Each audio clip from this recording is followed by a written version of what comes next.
this way. What way? Out of anger and disappointment. You want to quit the police force because you feel betrayed, as if the person you trusted most— Livia, I don't feel betrayed. I have been betrayed. We're not talking about feelings here. I've always done my job honorably, with integrity. If I gave a crook my word, I kept it. And that's why I'm respected. That's been my strength. Can you understand that? But now I'm fed up. I'm sick of it all. Please don't yell, said Livia, her voice quavering. Montalbano didn't hear her. There was a strange noise inside him, as if his blood had reached the boiling point. He continued, I never once fabricated evidence, not even against the worst criminals. Never. If I had, I would have been stooping to their level. And then you really could have said that this is a filthy job. Do you realize what happened, Livia? The people attacking that school and planting false evidence weren't a bunch of stupid, violent beat cops. They were commissioners and vice-commissioners, inspectors and captains and other paragons of virtue. Only then did he realize that the noise he was hearing in the receiver was Livia sobbing. He took a deep breath. Livia. Yes? I love you. Good night. He hung up. Then he went to bed, and the treacherous night began.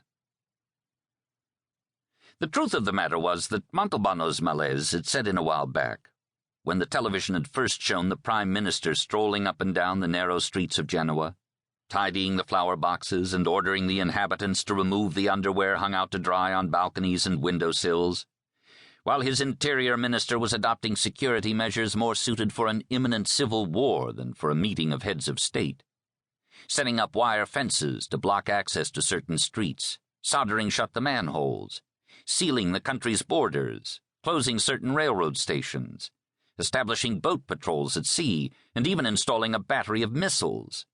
This was such an excessive display of defense, thought the inspector, that it became a kind of provocation. Then what happened, happened. One of the demonstrators got killed, of course, but perhaps the worst of it was that certain police units had thought it best to fire tear gas at the most peaceable demonstrators, leaving the most violent ones, the so-called Black Bloc, free to do as they pleased. Then came the ugly episode at the Diaz school, which resembled not so much a police operation as a wicked and violent abuse of power, with the sole purpose of venting a repressed lust for revenge. 3 days after the G8, as polemics raged all over Italy, Montalbano had arrived late to work. No sooner had he pulled up in his car and got out than he noticed 2 painters whitewashing one of the walls outside the station. "Ah, Chief, Chief!" cried Cattarella, seeing him come in. "They wrote us some nasty things last night." Montalbano didn't immediately understand. "Who wrote to us?" "I don't personally know them that's writ 'em." What the hell was Cattarella talking about? Was it anonymous? "No, Chief, it wasn't anonymous. It was on a wall outside. And that was why Fazio, first thing this morning, called for the painters to come cover it up." At last the inspector understood why the 2 painters were there. What did they write on the wall? Cattarella turned beet red and attempted an evasion. "They wrote some bad words with black spray paint." "Yeah, like what?" "Sleazeball cops," replied Cattarella, keeping his eyes lowered. "Is that all?" "No, sir. They also wrote murderers. Sleazeballs and murderers." "Why are you taking it so hard, Cat?" Cattarella looked like he was about to burst into tears.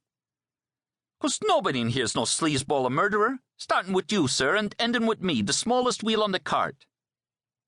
By way of consolation, Montalbano patted Cattarella's shoulder and headed towards his office. Cattarella called him back. "Oh, Chief, I almost forgot. They also wrote, goddamn cuckolds." Imagine ever finding any obscene graffiti in Sicily without the word cuckold in it.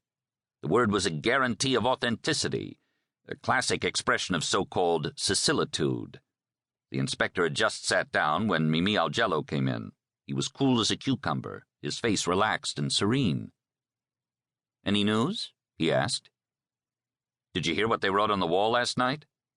"Yeah, Fazio told me." "Doesn't that seem like news to you?"